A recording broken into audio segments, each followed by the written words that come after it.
Hi everyone, this is Killshot from 999 Gaming. I want to do a video for Fallout Shelter, and this video is called 5 Tips for Beating Fallout Shelter. And this is for early level players. You can see I am staying at 59 dwellers right now under the Deathclaw attack number of 61. And one of the first tips is take 3 or 4 of your high-powered dwellers and get them out into the wasteland. You can see Elder Lyons. I left him out there a little bit too long. Cost me 1,000 caps in order to revive him. Not the end of the world. He's coming back with 4,500. But typically what I like to do is with this number of dwellers is to not send, there's some methods out there of sending too many dwellers out there. I think if you do that, you leave your base unprotected and it doesn't develop at the speed that you need it. You can see there's some red up there. Don't worry about that. I'm going to talk about that in a second. Just kind of scrolling through the, I can actually rush this room to get my power. The power is probably the most important resource because your rooms will shut down. You can survive a little bit being a little bit low on food and a little bit low on water, but you definitely want to keep your power at a good spot. So tip number 2 is to make sure that you operate with a minimum number of resources. If you have these resources maxed, it means you have too many people in these rooms that could be training. So I like to keep it just above the line. If it drops a little bit in the red, that's fine. I'll beef it up a little bit or maybe move 1 or 2 dwellers. But if you're barely above that line, the cutoff point, the minimum, for it to be green, that means you have more dwellers that are actually spending their time training, and training is essential early on.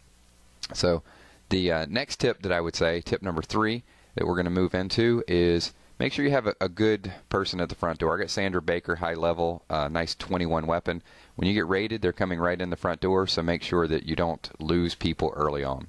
So tip number 4 is all about training. You can see I've got every one of these training rooms are completely filled with people.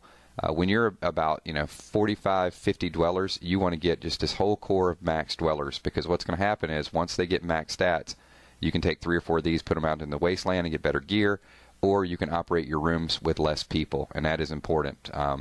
If you got someone with an agility of 10, it's going to take obviously 2 people with agility of 5. So you can operate these rooms with 1 or 2 people and still get the level of resources that you need.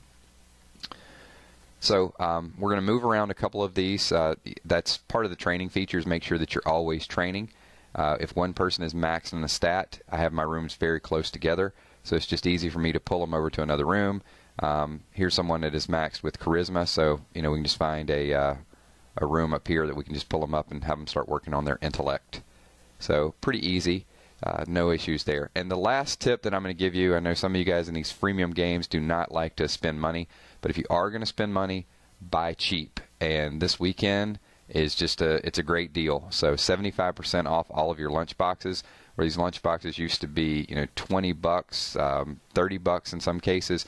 You can get 40 lunch boxes for $9.99. So if you want to play for free, that's fine. If you do want a little bit of a boost, I would say this is probably the time to do it, because you may not see prices like this again. Thanks everyone for watching. Subscribe below, and please leave your comments. Peace.